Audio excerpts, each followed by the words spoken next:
vamos falar de detox da alma. E eu estava falando na última quinta-feira e falei também no último domingo sobre esse tema. E existem alguns irmãos aqui, algumas irmãs que têm o hábito de tomar esse detox, né? Esse suco ou esse chá verde, né? Que deixa você mais agradável, mais limpo, tira as toxinas do seu corpo, não é? E justamente o tema foi para que você pudesse entender, não é? Que a nossa vida precisa estar limpa em algumas áreas da nossa vida. E aí, eu estava falando com a Márcia, falei, Márcia, seria legal se a gente pudesse, cada quinta-feira, revezar e você também trazer alguns assuntos da Clínica da Alma. Então, a gente queria muito falar de um assunto hoje aqui, mas como a Márcia tinha um compromisso já, então eu falei assim, eu vou começar por um que está fervendo dentro do meu coração, para eu impartir com esses irmãos, e Deus vai mexer com alguns hoje aqui. Diga para o teu irmão, Deus vai mexer com você hoje aqui. Fala, você vai sair dolorido por dentro hoje, vai sair dolorido, amém? Então vamos lá, o primeiro texto que eu quero ler com você, vou ler os textos primeiro, para depois a gente entrar no tema que vamos estudar juntos. Diz assim em Efésios capítulo 5, verso 14, por isso diz, desperta tu que dormes, e levanta-te dentre os mortos, e Cristo te esclarecerá. Aí, lá embaixo, bem pequenininho, tem uma outra versão, que é a NVI, que diz assim, por isso é que foi dito, desperta tu que dormes, levanta-te dentre os mortos, e Cristo resplandecerá sobre ti. Repete isso comigo, levanta, porque sobre ti já vem a luz, e Cristo resplandecerá.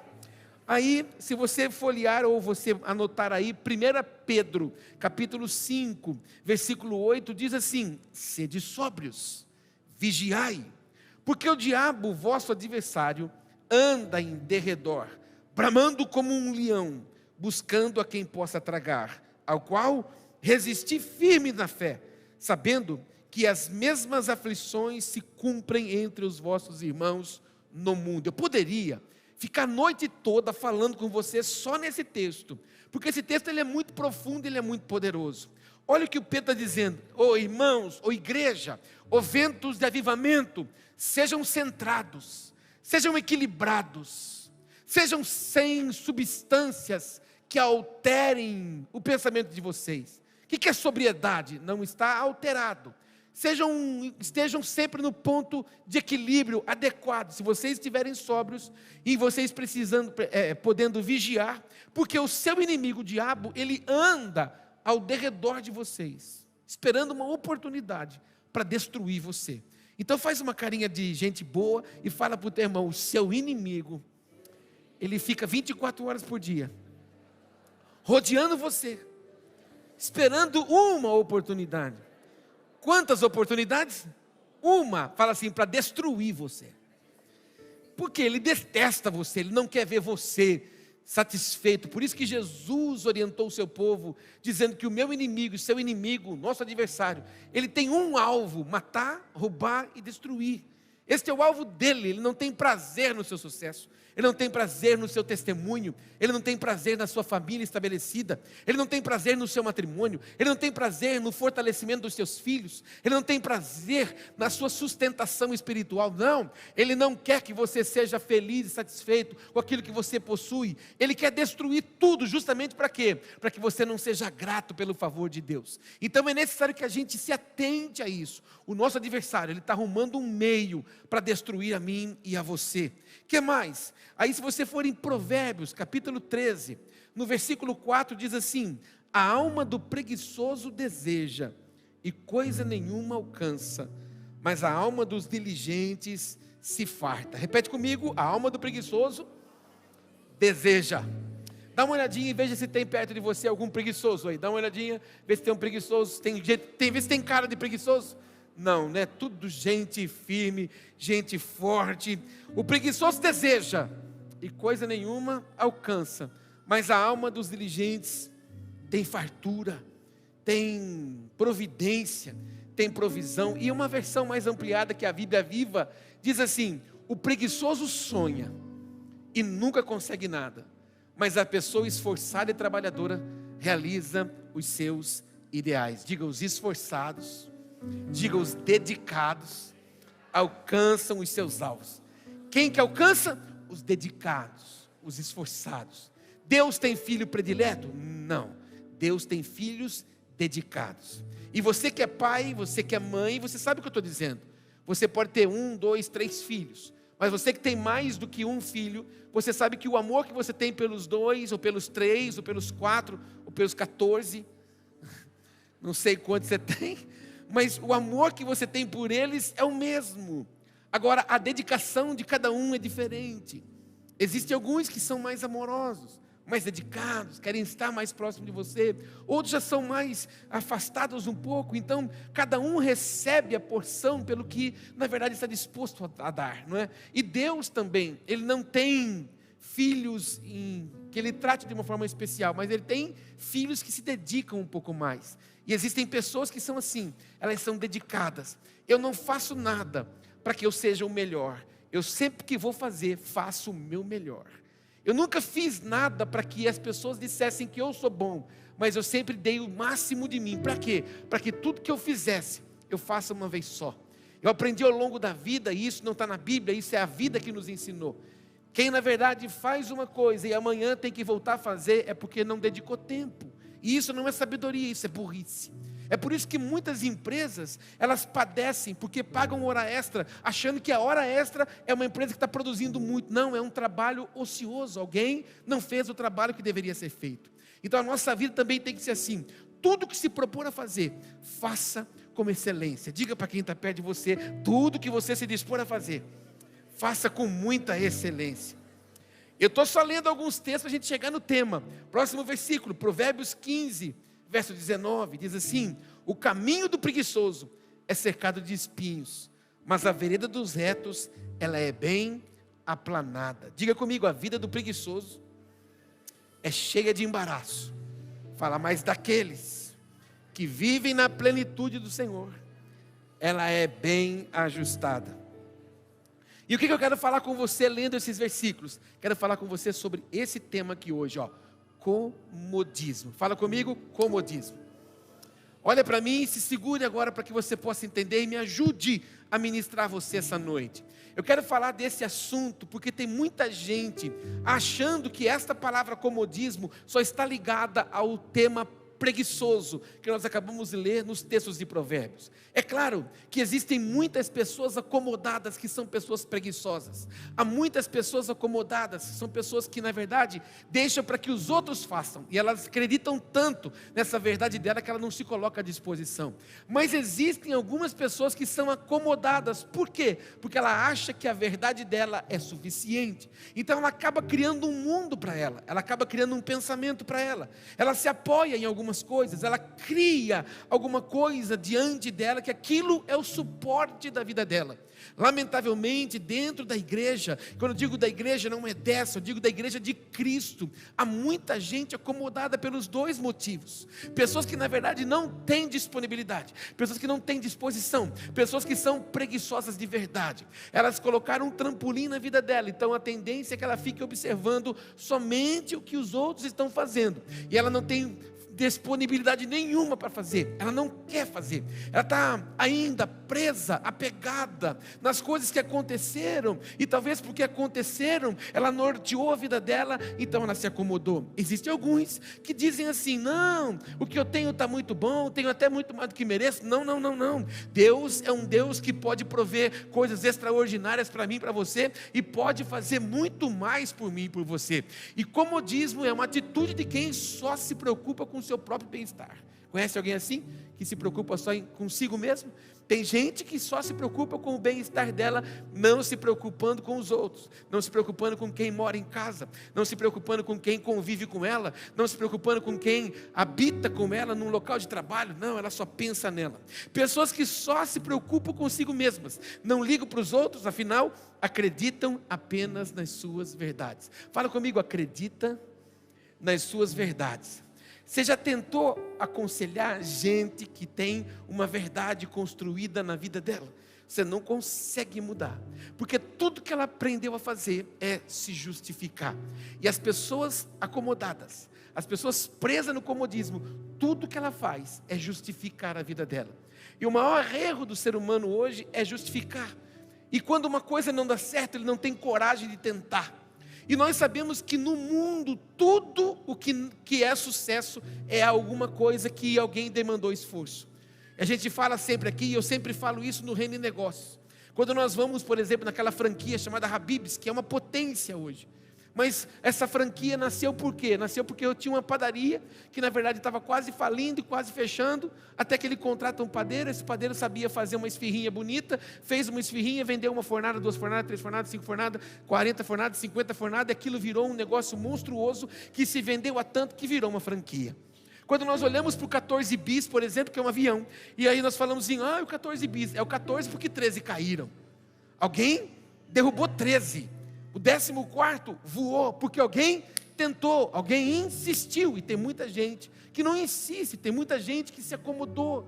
E eu quero ministrar muitas pessoas hoje aqui, que talvez você não tenha um patamar de vida financeira melhor, porque você se acomodou. Você talvez não tenha um matrimônio melhor, porque você se acomodou. Você não conquistou espaço no seu local de trabalho, simplesmente porque você se acomodou. Você faz parte daquele rol de pessoas que talvez por uma ferida do seu passado, em vez de você impulsionar, você se estacionou. E hoje você mais justifica, você mais conta para os outros as suas dores do que se preocupa e avançar para os propósitos que Deus tem para você. Se depender de mim hoje, você vai ser uma daquelas pessoas que vai ter um caminho aplanado, uma vida estabilizada, e você alcançará coisas extraordinárias do Pai, em nome de Jesus. E se havia comodismo em mim, comodismo em você, nós sairemos daqui hoje livres, libertos, em nome de Jesus. Abençoa quem está perto de você e fala para ele, hoje você sai daqui livre do comodismo.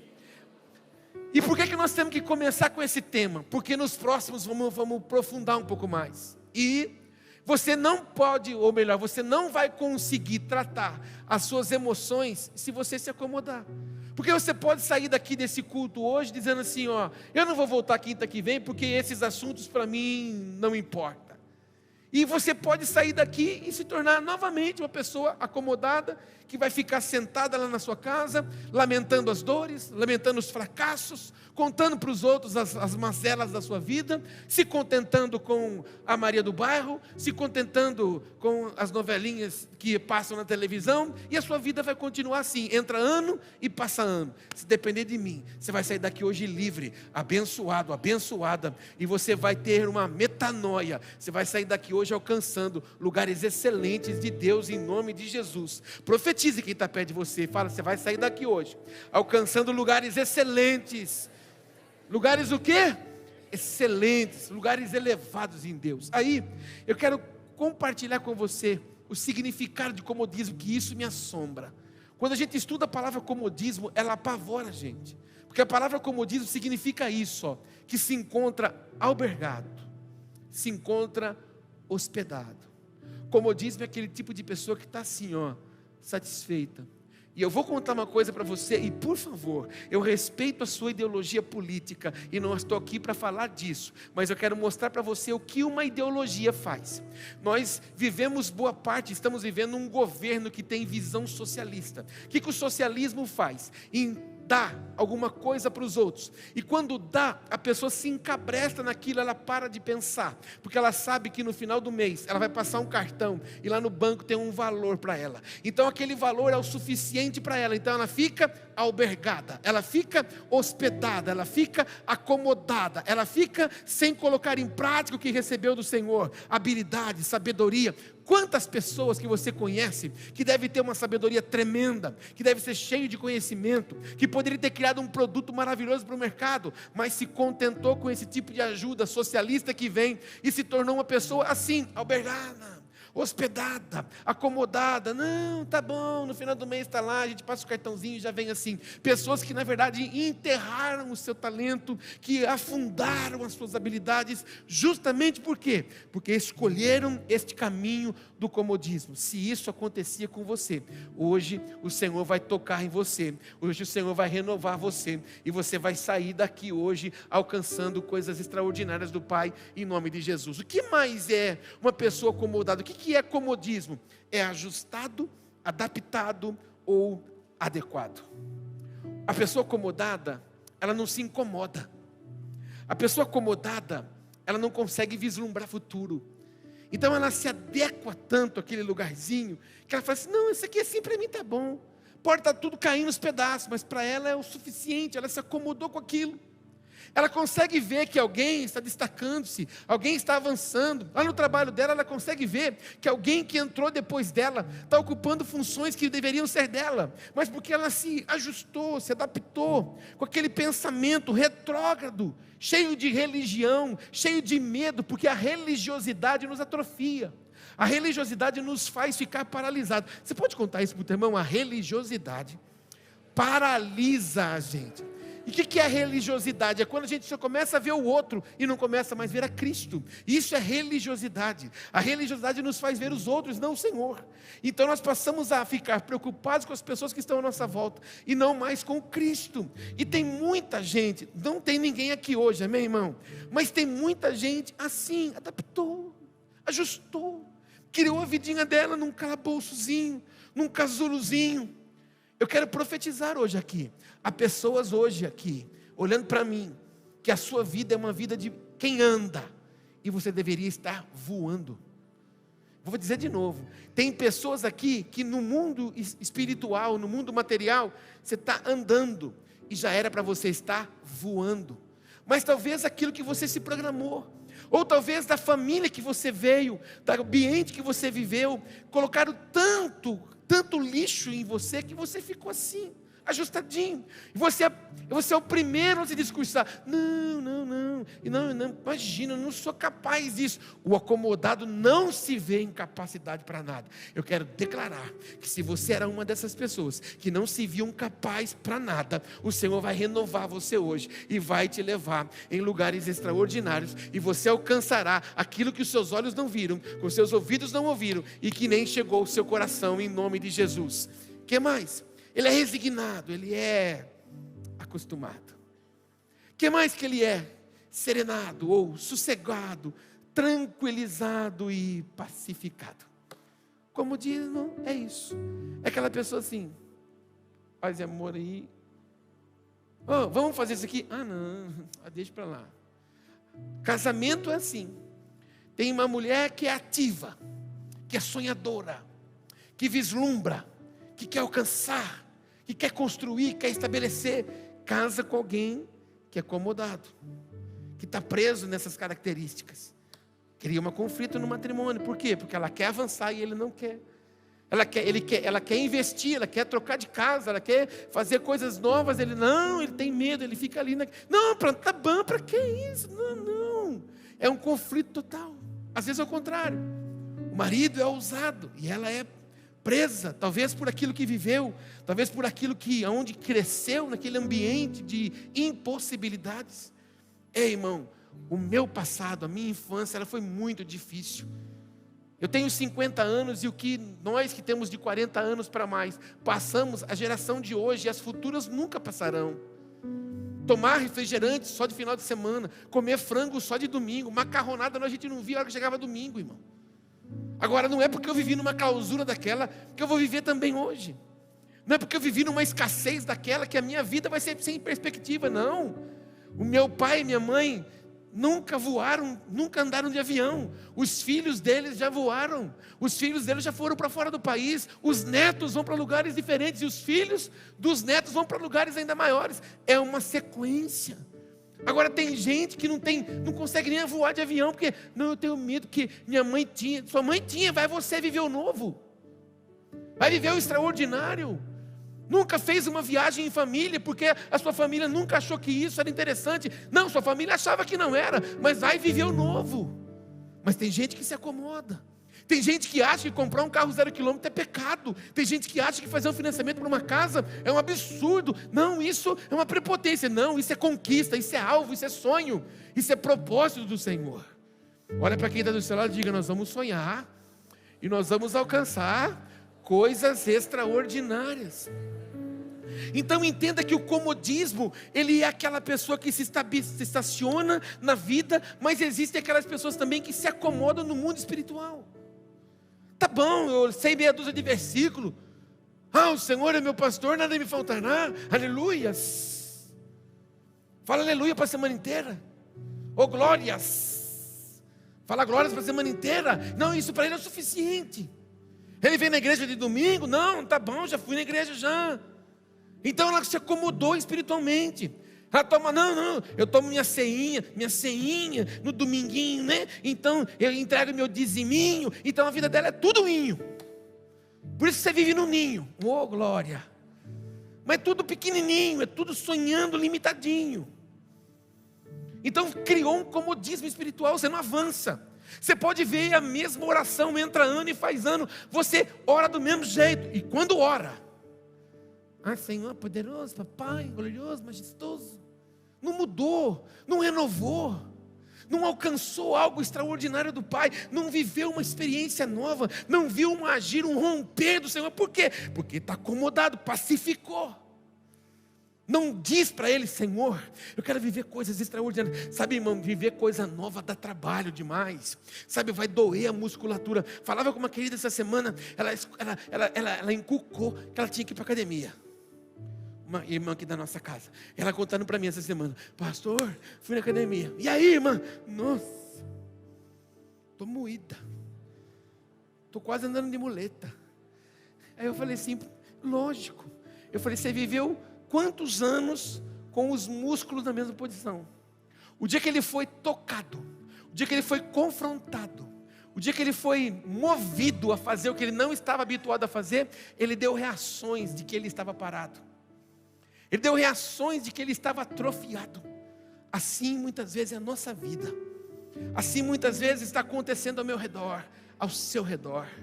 2024 será um ano veloz. 2024 será um ano poderosíssimo. 2024 será um ano de grandes liberações de Deus. 2024 está cheirando crise. 2024 está cheirando escassez no mundo. Mas está, o orvalho da mão do Pai está direcionado ao seu povo, está direcionado aos seus filhos, mas só vai acessar quem tem capacidade de enxergar. Se você estiver encapsulado, enclausurado, como muitos estão, que dependem de uma articulação do governo, que depende de uma ação de um político, você não desfruta o que é sobrenatural. Você não desfruta o que é extraordinário. Você precisa contemplar o que ninguém contempla. Você precisa acreditar o que ninguém é capaz de acreditar. Os melhores negócios do mundo nasceram de pessoas que creram naquilo que ninguém acreditava. Acredita na sua família, acredita no seu matrimônio, acredita no que Deus depositou em você, acredita na sua habilidade, acredita na sua sabedoria, acredita naquilo que o Senhor tem ministrado você. Se você era uma dessas pessoas que ficava dentro de uma clausura, se acomodou com a vida, eu profetizo que Deus vai acelerar a sua história em nome de Jesus. Ministra quem está perto de você e diga: Deus vai acelerar os seus dias. O que você profetizou? Deus vai acelerar os seus dias. Eu sei que esse assunto é um assunto muito ruim, porque o que mais se tem hoje na humanidade é gente acomodada, gente acovardada, gente que não está disposta a viver algo novo, gente que não está disposta a viver algo extraordinário. Nascer, irmão, é uma dádiva. Crescer é muito complexo, muda tudo, as responsabilidades são maiores. E eu aprendi isso, que você só consegue molhos de chave à medida que você tem responsabilidade. Você pode ver, a vida da gente é assim. A gente começa com uma chavinha do cadeado, e as chaves começam a aumentar na nossa mão. Quando? À medida que a gente vai tendo responsabilidade. Deus quer aumentar o calhamaço de chaves na sua mão, para você viver coisas maravilhosas em nome de Jesus. Você pode profetizar na sua vida e dizer assim: se eu estava margeando o comodismo, eu me declaro hoje livre, eu me declaro renovado no Senhor, para alcançar o que Ele tem de extraordinário para mim. Aí, quem vive no comodismo tem atitudes, que são essas daqui, acomodado, ele é acomodado. Repete comigo: é acomodado. Usa agora essa visão ultravioleta que você tem, vê se você acha um acomodado aí perto de você. Pastor, quem é o acomodado? Aquele que nunca está pronto para fazer nada. Conhece o crente gato? Vamos? Não. Vamos agora? Não. Vamos fazer faxina na igreja? Não. É 6 madrugadas de oração para um ano maravilhoso. Não. Meu Deus, nunca está pronto para nada. Inclusive, irmão, até para ele ser abençoado, ele tem dificuldade para isso. Porque para você ser abençoado, depende mais de você do que de Deus. Para você ser abençoado, você precisa ter fé. E é por isso que muitos acessam e outros não acessam. A pastora Rosana me mandou um videozinho essa semana. Ela falou assim: ó, o nosso caminhão. Eu falei assim: pois é. Quando Deus te dá um projeto, Ele nunca vai dar um projeto quando você tem dinheiro. Porque se Ele te der um projeto quando você tem dinheiro, não é projeto dele, é seu. Mas quando Ele te dá um projeto, Ele dá para você nada, para você ver que Ele é o provedor do projeto. Os acomodados não conseguem ver projeto. Inclusive eu quero profetizar sobre alguém aqui, ó. Os projetos que Deus te deu e você engavetou, Deus vai tirar aqueles projetos da gaveta. E você vai voltar a sonhar com aquilo em nome de Jesus. Eu repreendo todo o espírito de acomodação que estava sobre você. Todo o espírito do medo que fez você se acomodar a não falar de Jesus para ninguém. Fale, conte para todo mundo quem Ele é e aquilo que Ele pode fazer. Porque só Ele é e só Ele pode fazer. Atitudes do comodismo é preguiçoso, desmotivado. Gente que você vai conversar com ela, é uma desmotivação total. Ela nunca tem uma palavra de avanço, ela tem uma palavra de derrota. Eu acho que quando eu estou falando aqui, eu estou olhando para a carinha de alguns, você deve estar pensando assim, ó, nossa, olha fulano esse aqui. Eu estou falando algumas coisas que você já está fazendo conta, você está até pensando quem é. Né? Você falou, olha, se ele tivesse aqui, precisava escutar isso aqui. Olha, é aquela tribulosa lá, meu Deus do céu, ela tinha que estar aqui escutando esse negócio. Você percebe que você começa a ver as atitudes das pessoas, você começa a encaixar gente, pessoas que são extremamente desmotivadas. Ela tem um estado de aceitação, fazer o quê, né? Deus quis assim, né? Então ela só tem esse discurso, a vida dela é esse discurso. A vida dela é só reclamar e só dizer assim, não, é assim mesmo, fazer o quê? Nasci para sofrer mesmo, né? Minha vida é essa cruz. Conhece alguém assim ou só eu? O que mais? Sossegado, conhece gente sossegada, irmão? Está pegando fogo, aonde? Pegando fogo aonde? Mas você não está sentindo cheiro? Que cheiro? Sossegado, irmão. Acomodado, ele quietou. Sabe assim? E sabe o que acontece? A pessoa que foi abençoada na igreja, Deus fez alguma coisa na vida dela, ela corre um risco de se tornar uma pessoa acomodada, porque ela acha que Deus é Deus de um milagre só. E aí ela diz assim, não, Deus me abençoou já. Deus te abençoou e vai continuar te abençoando. Você pode dizer isso para o teu irmão, Deus te abençoou e vai continuar te abençoando.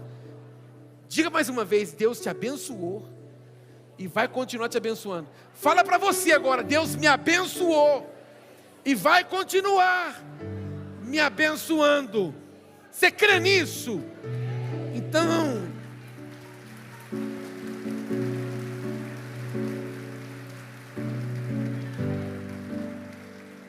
entenda que tudo que o meu inimigo e o seu quer é que a nossa alma seja carregada de prostração, seja carregada de murmuração, seja carregada de covardia, de mesmice, uma vida estagnada, uma vida que está paralisada.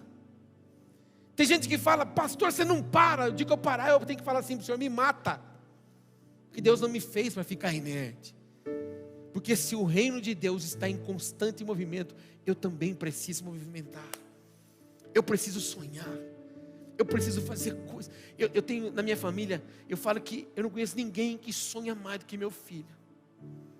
Meu, irmão, se você vê os sonhos do meu filho, tem hora que eu falo para ele, filho, desce.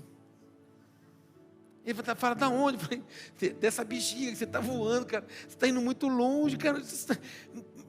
Pai, eu tenho que sonhar, pai, tem que sonhar, porque quem não sonha não alcança. Você não prega? Eu falei, pronto, tomei já. Mas amado, o cara sonha. E eu vejo que à medida que ele está sonhando, Deus vai só ajeitando. Sabe por quê? Porque eu acredito nisso, irmão. Deus não pode dar o que você não tem capacidade de enxergar. Não pode. Deus não pode dar nada para quem é incrédulo, irmão. Sabe por quê? Porque o incrédulo não desejou. E aquilo que não custa não vale nada. Você pode dizer isso para o teu irmão? Aquilo que não custa não vale nada. As pessoas que menos honram a Deus são aquelas que não sofreram para ter alguma coisa. As pessoas que menos valorizam as bênçãos são aquelas que menos oraram, aquelas que menos se prostraram diante do Senhor, aquelas que não sofreram retaliações para acessar, mas aquelas que pelejaram, sabe que Ele é fiel, Ele é poderoso para fazer abundantemente mais do que pedimos ou pensamos. Então, em nome de Jesus, olhe para as coisas e diga para Ele: Senhor, o Senhor pode dar. Irmãos, preste atenção, eu vou dar um exemplo de novo aqui da nossa casa. Talvez você é novo, você não conheça a nossa história. Esse prédio, ele veio na nossa mão. A gente assinou um contrato para vir para esse prédio no ápice da pandemia, quando a igreja estava fechada. Nós não tínhamos mais membros dentro da igreja, nós não tínhamos mais gente dentro da igreja, nós pagávamos as contas, nós não pagamos um aluguel pela metade, nós não pagamos nenhuma conta atrasada durante 8 meses de pandemia com a igreja fechada. E pelo contrário, compramos todas as cadeiras que você está sentado enquanto a igreja estava fechada. Você entende, irmão? É que na verdade o Senhor anunciou, o Senhor disse: eu estou dando esse lugar para você. Ele disse, mas se eu não olhasse para esse lugar, eu não estaria aqui com você. Agora você também já ouviu tanta coisa que Deus disse acerca de você, Deus disse acerca da sua vida profissional, mas você não é capaz. Deus falou para você que estava te dando um negócio, mas você não teve coragem ainda de parar na frente de um prédio e dizer: é aqui, Senhor, será aqui, vai ser nesse lugar, é nesse lugar que nós vamos estabelecer aquilo que o Senhor disse. Eu estou olhando para esse lugar. Todo lugar que eu vou, toda cidade que eu passo, eu vejo um prédio, meus filhos já falam: pronto, quer ver, o pai vai falar que é uma igreja. Quando eu vejo um prédio numa cidade, em algum lugar, eu falo: eu sinto o cheiro de uma igreja aqui. Aqui dava certo uma igreja. Por quê? Porque eu sou capaz de ver. No passado, irmão, os prédios eram tomados para as coisas, para as trevas, para Satanás. Hoje, o Senhor está dizendo: agora eu trago os recursos na mão dos meus filhos, para que aquilo que uma vez Satanás utilizou, agora seja para a glória de Deus. Aqui, irmão, onde as pessoas cheiravam, onde as pessoas se embriagavam e saíam daqui talvez até para prostituir e adulterar, hoje é uma casa de Deus. Na esquina de baixo, aonde era uma discoteca, aonde também aconteciam as mesmas coisas, hoje é uma casa de Deus. Na saída da cidade do outro lado, tem um outro lugar que era um salão de festa, e hoje é uma casa de Deus. E se prepara os outros, porque Deus vai pegar também. Deus está fazendo. O que nós temos que fazer é enxergar. A gente tem que crer. Você que membro aqui, você deveria amar semear, você deveria amar ofertar, você deveria amar entregar os seus dízimos, porque você está vendo a expansão, a velocidade. Você está tendo a oportunidade de preparar um território para a melhor geração dessa época, que são as crianças. Você está vendo, você viu o Parque do Jaú assim de gente nesse carnaval. Não te incomoda? Se não te incomoda, é porque você já se acomodou na fé. Se não te incomoda, é porque você está em estado de prostração. Você estagnou. Tanto faz como tanto fez. O seu umbigo sendo suprido e a sua comida no seu fogão, para você está ótimo. Esquece os outros. Para você talvez seja isso. Talvez a vida para você seja isso. E é isso que é comodismo, irmão. É quando o que o caos está fazendo na vida daquelas pessoas não te afeta mais. Eu declaro, irmão. Não, e eu falei: Senhor, eu falei aqui, está gravado. Eu falei: no carnaval podia chover. Eu precisei conversar forte com o pai. Conversei com ele esses dias. Falei: Senhor, não é possível. Toda noite, o povo lá com o dedinho para cima: manda chuva. Ah, não. Terça-feira eu conversei certo com ele. Falei: Senhor, tá de brincadeira. Dá uma trovoada, pai.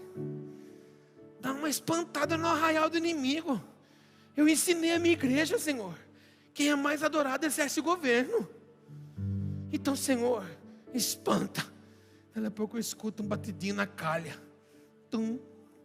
Aí o batidinho começou, todo mundo. Eu falei: opa, alguém ligou um pagode aqui na vizinhança. E não era. Era a chuva. O pagode não aconteceu, em nome de Jesus. Irmão, tem que te incomodar. Olha para o teu irmão e fala assim para ele: tem que te incomodar, irmão. Não precisamos sair desse estado de passividade. Quantos entendem isso? Vamos avançar. O comodismo é aquela fase da vida em que parece que não queremos envolvimento com nada que possa nos tirar do nosso conforto. No fundo, todos buscamos a zona de conforto. E muitas vezes não há nada de errado nisso. É errado você ter uma casa de praia? Não. É errado você ter uma fazenda? Não. É errado você poder tirar uma semana de descanso? Não. Desde que isso não roube o propósito do Pai. A não ser que pelo fato de o fazermos à custa do sacrifício da vontade de Deus para nós e um prejuízo àqueles que poderíamos abençoar se não estivéssemos tão acomodados. A minha acomodação está matando gente. Você pode dizer isso para o teu irmão? A minha acomodação está matando gente.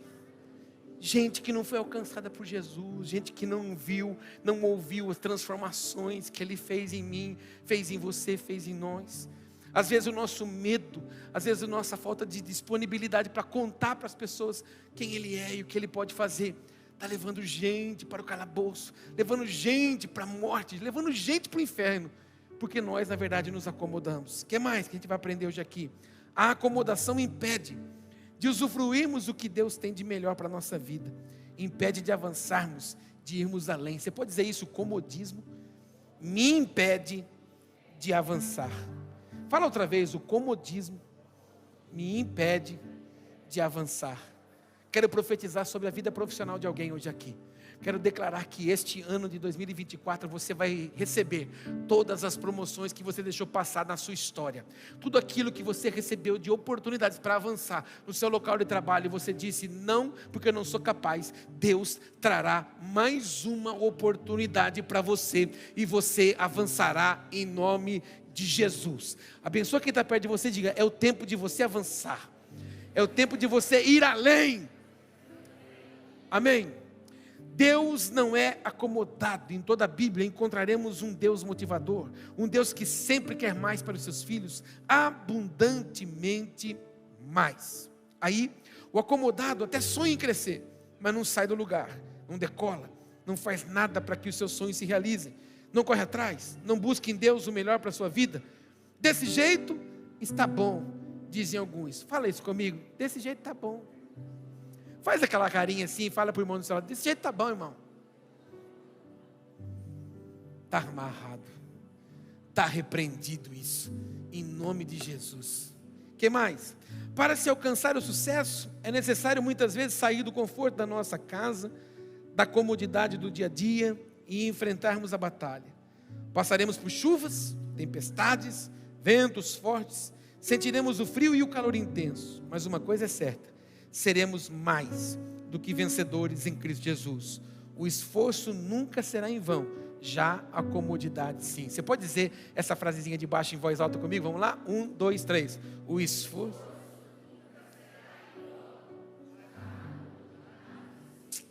Você quer contar histórias? Você quer contar para as pessoas o que Deus fez? Quer ter histórias para contar? Eu quero no futuro sentar com os meus netos.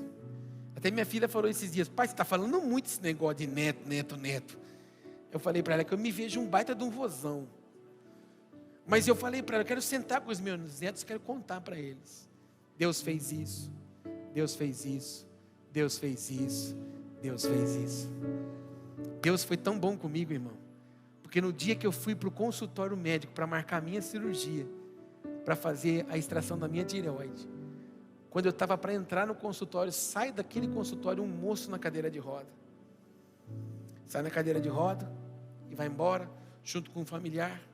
Quando eu me assento, o médico me cumprimenta, ele já me conhecia, e ele me chamou de pastor, inclusive porque ele sabia que eu era pastor. Ele disse: pastor, tudo bem? Eu falei assim: tudo bem, vamos marcar sua cirurgia? Eu falei: vamos. Ele olhou para mim e disse assim: pastor, providência divina na sua vida. Um médico dizer isso é meio, não é? Aí eu disse: obrigado, tenho certeza que foi. Ele falou assim: não, sabe por quê, pastor? que esse moço que acabou de sair daqui, ele também tinha um nódulo na tireoide. Só que ninguém fez um exame nesse moço, médico nenhum pediu. E o nódulo que estava na tireoide espalhou para o corpo inteiro.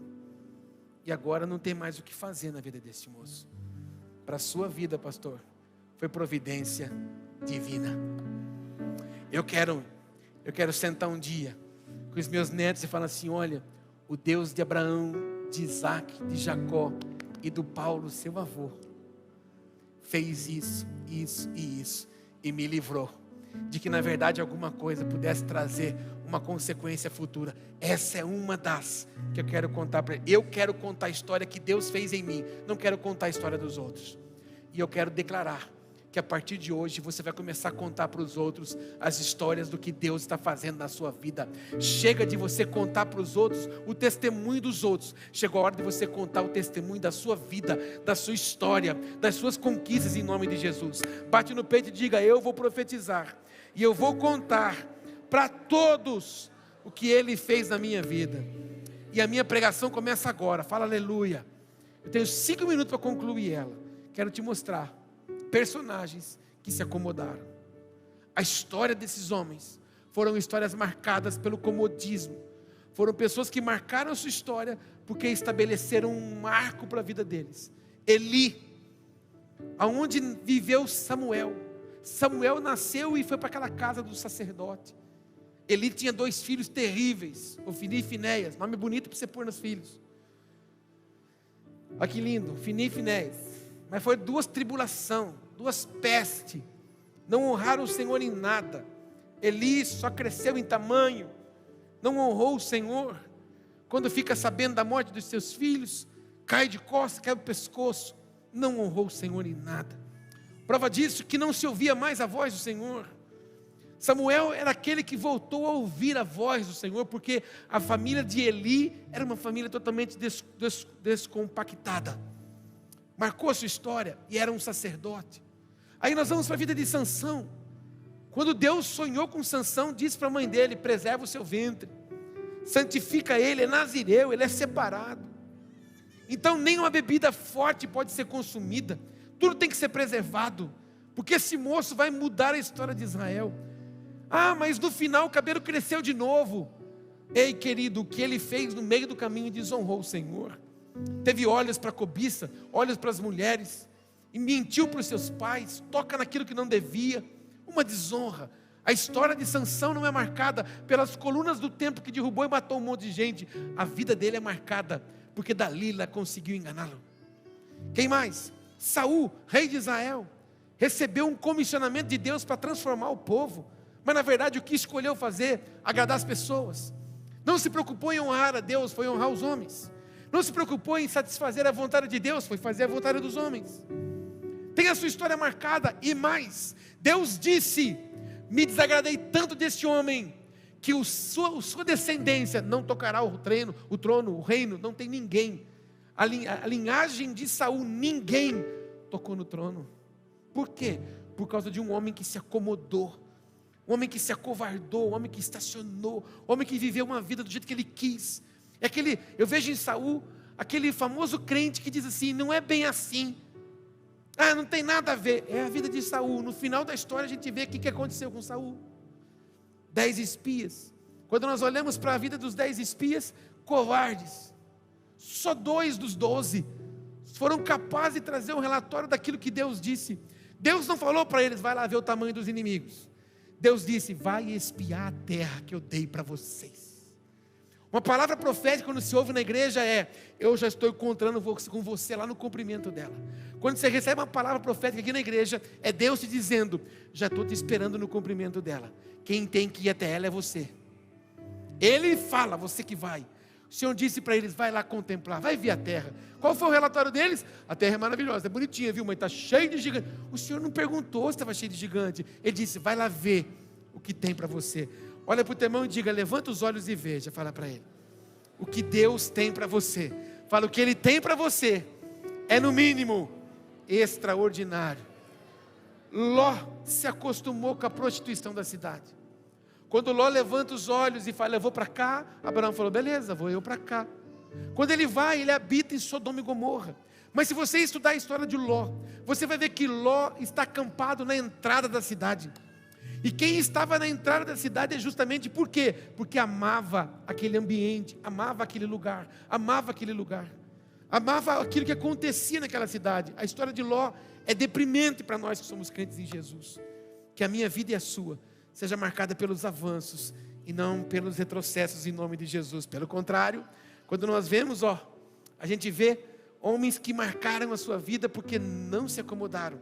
Aí a gente vai para a vida de Abraão: sai da tua terra, da tua parentela, da casa do teu pai, vai para a terra que vou te mostrar. Eu vou permitir que você tenha um filho. Creu contra a esperança, contemplou, e hoje o nome dele é dito para todos os lugares e em todas as nações: o Deus de Abraão, o Deus de Isaac, o Deus de Jacó, porque não se acomodou. Quem mais? José tinha tudo para ser o homem mais depressivo, o homem mais acomodado, o homem mais sem expectativas de vida. José, descanteado pela família, desacreditado pelos pais. Na verdade, os seus irmãos o venderam, e por onde passou foi escravo e servo de todos.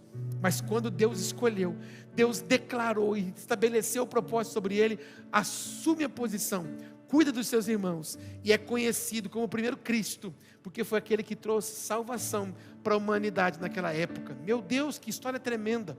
Olhamos para Josué e Caleb, falamos dos 10 covardes, e vemos Josué e Caleb assim: eu não sei esses caras aí, a visão deles é distorcida, mas a terra é tremenda, é poderosa, e nós vamos possuí-la para a glória de Deus. Que a minha vida e a sua vida seja como o de Josué e Caleb. Josué leva o povo, guia o povo. Caleb não se esquece da promessa. 40 anos se passam, rejuvenescido como 40 anos atrás, ele vai diante de Josué e fala assim: vim buscar a minha herança, eu quero o meu monte, eu quero a minha terra, eu quero o que Deus prometeu para mim. Não se acomodou. Olhamos para Davi, um homem que na verdade, ele também desacreditado pela família. O seu pai o via como entregador de marmita, os seus irmãos como um presunçoso, mas diante de Deus ele foi um grande adorador. E a Bíblia escreve: Deus era com Davi por onde quer que andava. Meu Deus, isso é coisa maravilhosa. E por 2 vezes a Bíblia diz que Davi era um homem segundo o coração de Deus. Por quê? Porque escolheu não se acomodar. Quem mais? Neemias escutou que a sua descendência, o seu povo, Jerusalém estava destruída. Não, vamos restaurar aquele lugar. Se preocupa em fazer com que o seu povo seja alcançado outra vez e possa ter Jerusalém restaurada. Leia o livro de Neemias e seja impactado. Ninguém me comove tanto como Neemias. Que disponibilidade teve esse homem. A história dele marcada por aquilo que ele fez. E aí, queridos, não tem como não falar dele, o que era, o que é e o que há de vir. Ele não se preocupou com as dores, não se preocupou com o cansaço, não se preocupou com a humilhação, mas como ovelha muda, foi ao matadouro por mim, foi ao matadouro por você, e hoje reina à destra do Pai, e em breve vem tomar a sua noiva em nome de Jesus. Amém, amados? Aí, eu gostaria muito que você ficasse atento ao que eu vou ler com você, e eu encerro aqui. Fala aleluia. Quer tirar foto disso? Tira. Isso é um trecho de um livro que é um guia para a oração para todo o povo de Deus. E olha só o que esse trechinho desse livro diz: não há nada de confortável na Bíblia, até que nós conseguimos fazê-lo confortável para nós mesmos. Não tem nada confortável na Bíblia, irmão. A Bíblia é um confronto diário, porque ela nos aperfeiçoa a ser melhor diariamente. Daí então, talvez estejamos confortáveis demais com ela. Cuidado, para não pensar que você já conhece a Bíblia, só porque você não tem mais problemas com ela. Será que aprendemos a não realmente escutar a Bíblia? Será que chegamos ao ponto de não mais questionar a Bíblia e não mais ser questionados por ela? É tão sério isso, porque a igreja de Jesus está correndo risco, porque a gente deixou de aguardar em Deus e acreditou nos métodos. A igreja, há 10, 15 anos atrás, quase que foi exterminada no Brasil, por causa do avanço da multiplicação das igrejas. Tinha que multiplicar, o povo tem que multiplicar. E a gente começou a estafar as pessoas com multiplicação, achando que na verdade as nossas habilidades e aquilo que a gente pensou em multiplicar a igreja, multiplicar célula, multiplicar grupos familiares, porque nós precisamos ganhar gente, só para a igreja inchar, quase que matou um monte de gente espiritualmente. Tem gente que foi alcançada 10, 15 anos atrás, mas não quer nem chegar perto da igreja hoje, porque na verdade ela não converteu, ela convenceu. E a igreja corre um risco, porque a gente agora está vivendo uma era da inteligência emocional. E a inteligência emocional, se a gente permitir, ela vai roubar de nós a nossa experiência e a nossa fé em Deus. E a gente vai passar a acreditar só naquilo que os homens têm como técnicas para nós. Para vender tem técnica, irmão. A minha vida inteira eu trabalhei na área de venda. Tem técnica para vender. Mas não adianta você querer que alguém que nunca sonhou em vender, vender alguma coisa. Quem não tem vocação, não sabe nem falar. E a gente precisa tomar muito cuidado para a igreja não se acomodar nas coisas dos homens e esquecer do favor de Deus. O dia que a minha paixão e a sua não for vir à igreja para ser confrontado pela palavra, nós já estamos humanizados. O dia que a gente não quiser mais ouvir uma palavra de confronto, a gente não quer mais ouvir Deus falar. E você não está aqui, irmão, para você ouvir que você é uma bênção. Até porque a Bíblia diz que você não é uma bênção. A Bíblia diz que você é mais do que vencedor. Você está aqui, eu estou aqui, nós estamos aqui para ser ajustado a corrermos o propósito. Sabe por que a gente quer ministrar detox da alma na nossa comunidade? Para que você entenda qual o propósito que Deus tem para nós. 2024 é um ano de missão. É um ano de que as pessoas de fora vejam o que Deus fez em nós. Mas não tem como um cego guiar outro, irmão.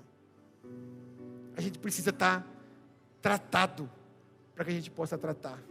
A gente precisa enxergar para que a gente possa dar visão para alguém. O nosso desejo nessas quintas-feiras é ministrar a sua vida para que você alcance coisas extraordinárias.